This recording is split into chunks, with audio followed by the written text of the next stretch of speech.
오늘 우리가 함께 볼 말씀은 스가랴 8장 19절의 말씀입니다.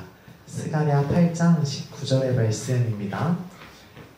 네, 한 절이지만 조금 긴데 앞에 보시고 다 함께 봉독하면 좋겠습니다. 나 만군의 주가 말한다. 넷째 달의 금식일과 다섯째 달의 금식일과 일곱째 달의 금식일과 열째 달의 금식일이 바뀌어서 유다 백성에게 기쁘고 즐겁고 유쾌한 절기가 될 것이다. 너희는 마땅히 성실을 사랑하고 평화를 사랑해야 한다. 아멘. 오늘은 을씨년스러운 한 해 살기, 을씨년스러운 한 해 살기라는 제목으로 함께 말씀을 나누어 보려고 합니다. 기도에서도 계속 이야기를 했듯이 오늘은 2025년의 첫 번째 예배입니다. 벌써 2025년이라는 것이 적응이 잘 안 되기도 하고 벌써 이렇게 시간이 흘렀나 실감이 안 나기도 하죠. 우리가 뉴스를 보아서 알 수도 있겠지만 우리가 새롭게 맞이하게 된 2025년은 을사년입니다. 이게 무슨 말인지 혹시 아시나요? 한국을 포함한 동아시아의 나라들은 해를 셀 때 60갑자라고 불리는 특이한 방법을 사용하고 있어요. 앞에 보이는 것처럼 저렇게 갑을병정, 무기경신, 임계 이 10개와 자축인묘, 진사오미, 신유술해 이 12가지를 조합해서 연도를 부르는 방법을 60갑자라고 부르죠. 예를 들어 조합을 해볼게요. 을묘년, 갑신년 이렇게 말이에요. 그리고 이 조합한 경우의 수가 60개이기 때문에 60갑자라고 부르는 거예요. 그런데 이렇게 명칭이 60개밖에 없다 보니까 이 연도를 부르는 이름들은 60년이 지나면 다시 돌아오게 돼요. 작년은 갑진년이라고 불렀거든요. 2024년은 갑진년이었어요. 그런데 60년 뒤 2084년도 갑진년이 되는 것이고 그거보다 60년 전 몇 년이죠? 1964년도 64년도 갑진년이 되는 것이죠. 그리고 이 60갑자는 우리가 알고 있는 역사적 사건들을 부를 때 사용돼요. 예를 들어 우리 임진왜란 알고 있나요? 네, 임진년에 이런 거. 맞아요. 임진왜란에서 그 앞에 붙은 임진이 연도를 의미하는 거예요. 시우가 지금 이야기해줬듯이 임진왜란은 임진년에 일어난 왜란 이렇게 부르는 것이죠. 그리고 앞서 이야기했듯이 2025년은 을사년이에요. 여러분은 혹시 을사년이라고 들으면 을사라는 말을 들으면 생각나는 역사적인 사건이 있으신가요? 아마 두 분이 같이 손을 들었기 때문에 한 번에 외쳐볼게요. 하나, 둘, 셋. 을사늑약. 맞아요. 너무 잘 알고 있네요. 우리가 대표적으로 알고 있는 사건은 1905년에 벌어졌던 을사늑약이 있어요. 이것도 을사년에 벌어진 늑약을 이렇게 부르는 것이죠. 늑약이라는 것은 우리가 강제로 맺게 된 조약을 의미해요. 우리나라는 일본과 그렇게 불평등한 조약을 맺게 되었어요. 그리고 그 내용은 우리나라의 외교권과 자치권을 일본이 가져간다라는 내용이었죠. 사실상 우리나라가 일본의 식민지가 되어가는 첫 번째 단계였던 거예요. 지금 들어도 끔찍한 이런 일을 당시의 사람들은 어떤 감정으로 느꼈을까요? 당시의 사람들은 아마 우리가 느끼는 감정보다도 훨씬 비통하고 슬픈 감정을 느꼈을 거예요. 그리고 그런 감정 때문에 한 가지 단어가 탄생하게 됩니다. 을씨년스럽다. 여러분은 저 단어를 들어본 적이 있나요? 시은은 없어요. 은우도 없어요. 저 단어는 날씨나 분위기가 스산하고 쓸쓸하다 이런 뜻이에요. 사실 요즘에는 많이 쓰는 단어는 아니죠. 저 단어는 1905년 그 을사년을 겪은 사람들이 쓸쓸하고 슬프고 스산함을 느낄 때마다 을사년스럽다라는 말을 한 데에서 유래된 그런 단어예요. 그리고 120년이 지나서 그 을사년이 다시 돌아온 것이죠. 그리고 되게 공교롭게도 안타깝게도 을사년을 맞이하는 우리의 곁에는 여전히 슬프고 혼란스러운 일들이 많이 있어요. 을시년스럽다라는 저 단어가 너무 잘 어울리는 한 해 앞에 우리는 서 있는 거예요. 그럼 우리는 이 쓸쓸하고 또 과거의 아픔이 떠오르는 이 2025년 한 해를 어떻게 보내야 할까요? 이스라엘에는 유대인들에게는 티샤 베아브라는 명절이 있습니다. 되게 어려운 이름처럼 보이지만 티샤는 구, 그리고 베는 뭐뭐의라는 전치사이고 아브는 이스라엘에서 세는 월의 이름, 우리나라로 치면 5월이에요. 쉽게 말하면 5월 9일, 5월의 9번째 날을 티샤 베아브라고 부르는 거예요. 저 날은 예루살렘 성전이 파괴된 날을 기억하고 애도하는 날이에요.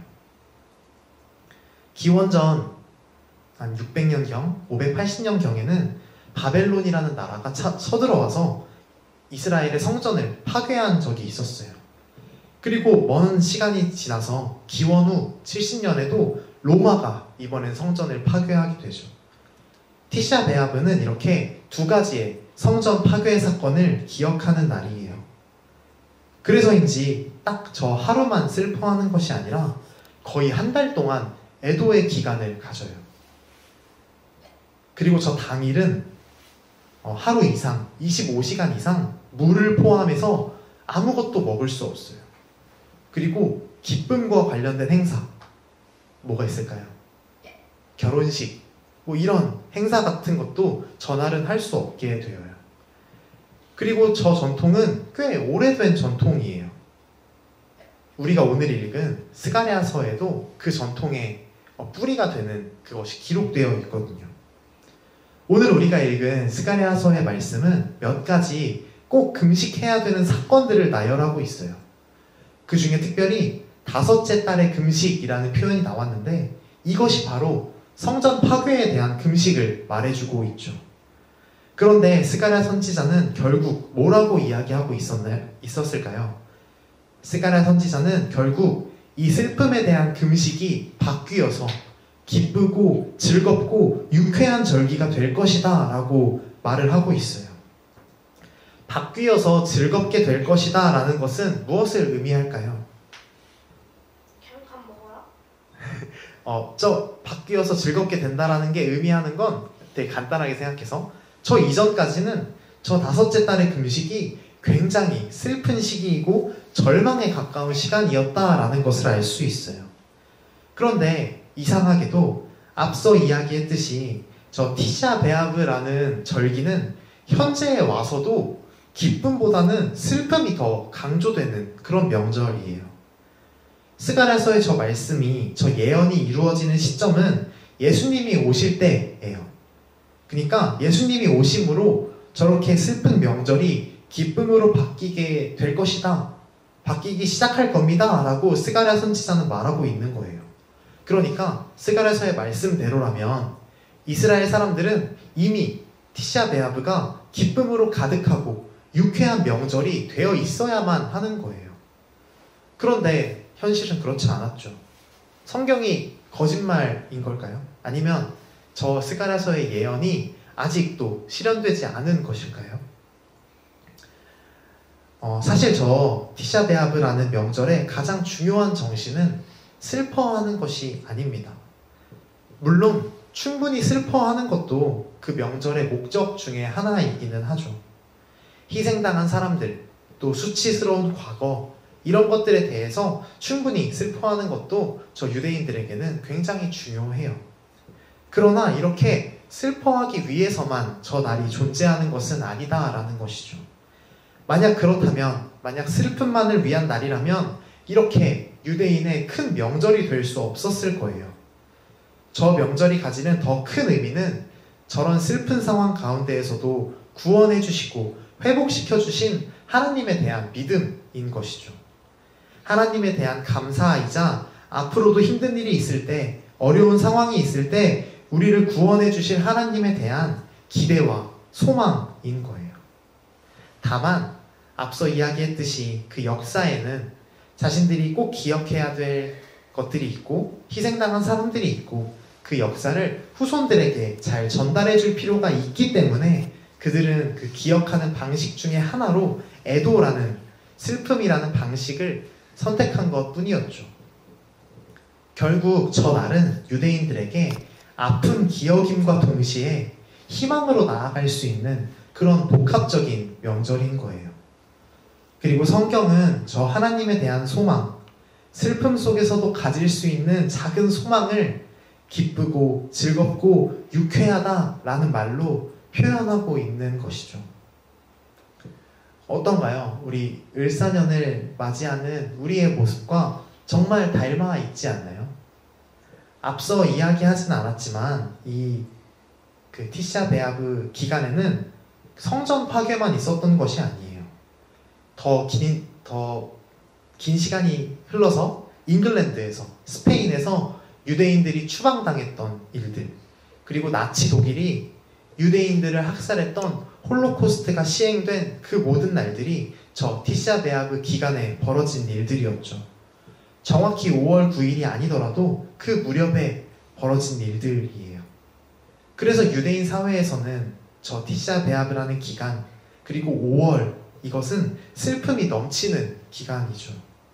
우리도 이 을사년, 꼭 120년 전에 있었던 그 을사늑약 뿐만이 아니라 너무 슬픈 일들이 많아요. 작년 말부터 시작해서 국가는 너무나도 혼란스럽고 우리가 너무 입에 담기도 조심스럽고 슬픈 어떤 참사도 있었죠.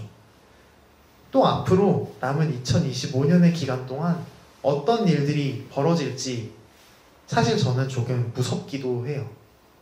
참 을씨년스럽다라는 말이 절로 나오게 되죠. 우리 이런 한 해를 맞이하면서 이 티샤 베아브의 정신, 그리고 스가랴서가 말하고 있는 그 정신을 조금 배워보면 어떨까 싶어요. 슬픔 속에서도 작은 소망들을 찾는 그런 정신 말이에요. 우리도 슬프고 아픔의 기억이 있고 또 여전히 아픔이 남아있는 1년을 시작했어요. 우리도 그 안에서 충분히 애도하고 슬퍼하되 그 안에서 작은 소망들을 가지면 좋겠어요. 하나님께서 주시는 그런 소망들 말이에요. 그런데 그 소망은 어떤 소망일까요? 스가랴서가 말하고 있는 기쁨은 어떤 기쁨인 걸까요? 우리 그냥 소망을 가집시다. 당신의 소망은 무엇입니까? 라고 이야기한다면 너무 많은 대답들이 나올 수 있을 거예요. 은우는 소망이 뭐예요? 지금.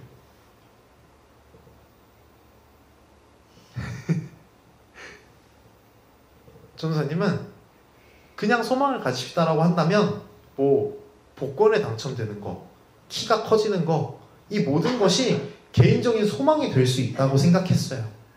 그런데 특별히 하나님께서 주시는 소망이라는 것은 도대체 정확히 어떤 것이냐라는 질문을 하고 싶어요.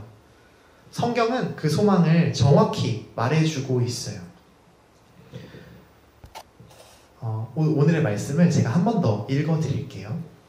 나 만군의 주가 말한다. 넷째 달의 금식일과 다섯째 달의 금식일과 일곱째 달의 금식일과 열째 달의 금식일이 바뀌어서 유다 백성에게 기쁘고 즐겁고 유쾌한 절기가 될 것이다. 너희는 마땅히 성실을 사랑하고 평화를 사랑해야 한다. 스가랴 선지자는 우리에게 기쁨이 올 것이고 그 기쁨은 우리에게 성실과 평화를 사랑하게 만들 것이다 라고 말하고 있어요. 우리가 슬픔 속에서 가져야 하는 소망은 성실과 평화에 대한 소망이라는 거예요. 그런데 특별히 저 성실이라는 단어가 우리에게 조금 낯설게 느껴지는 것 같아요. 성실이라는 것이 어떻게 소망이 될 수 있지? 이런 생각이 들죠. 저 성실과 평화라는 말은 예레미야 33장 6절에 또 똑같이 나와 있어요. 우리 여기 다 함께 읽어볼까요?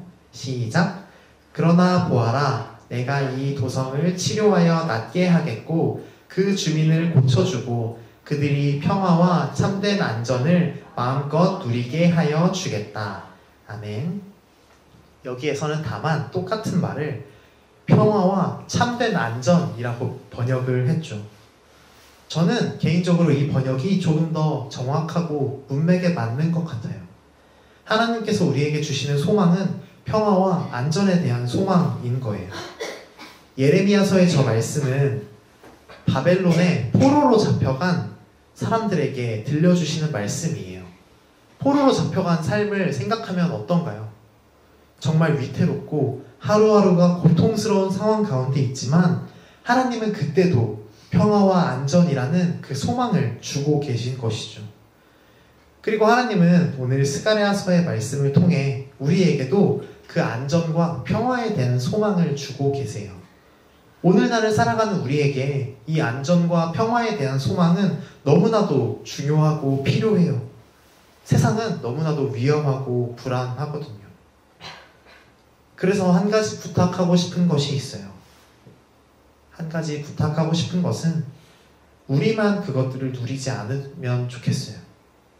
세상에는 안전이 필요하고 평화가 필요한 사람들이 정말 많이 있거든요. 그건 꼭 특수한 사람들 몇몇에게만 필요한 것이 아니고 이 세상을 살아가는 사람들 모두에게 기본적으로 보장되어야 하는 거예요. 우리가 안전과 평화에 대한 소망을 갖는 것은 나만 그렇게 살겠다, 나는 그걸 누려야겠다 라는 다짐이 아니라 이 땅을 살아가는 모두가 화평하고 평화로운 세상에 살기를 바라는 그런 마음이어야 하는 거예요. 우리는 그것들을 위해 안전과 평화가 보장되는 사회와 공동체를 꿈꾸고 함께 그것들을 만들어 가야 하는 것이죠. 여러분, 우리가 마주하고 있는 이 일사년은 과거에 정말 가슴 아픈 일들이 있었고 현재에도 슬픈 일들이 많이 있는 그런 해입니다. 그러나 우리의 일사년에는 슬픔뿐만이 아니라 안전과 평화에 대한 소망이 함께 있으면 좋겠어요. 하나님께서 약속하신 그 안전과 평화에 대한 소망 말이에요. 비록 우리는 슬픔 가운데 있지만, 어렵고 힘든 상황 가운데 있지만, 그리고 설령 지금 슬프지 않다고 해도 1년을 살다 보면 우리는 언젠가 그런 슬픔과 어려운 상황을 맞이할 날이 생길 수도 있겠지만 우리 그럴 때 마음껏 슬퍼하며 그 일들을 기억하되 거기에서 멈추지 말고 안전과 평화에 대한 소망을 누리면서 1년을 잘 살아내면 좋겠습니다. 을씨년스러운 한 해의 시작이지만 우리 모두의 삶에 평화와 안전의 소망이 있기를 진심으로 기도합니다. 함께 기도하겠습니다.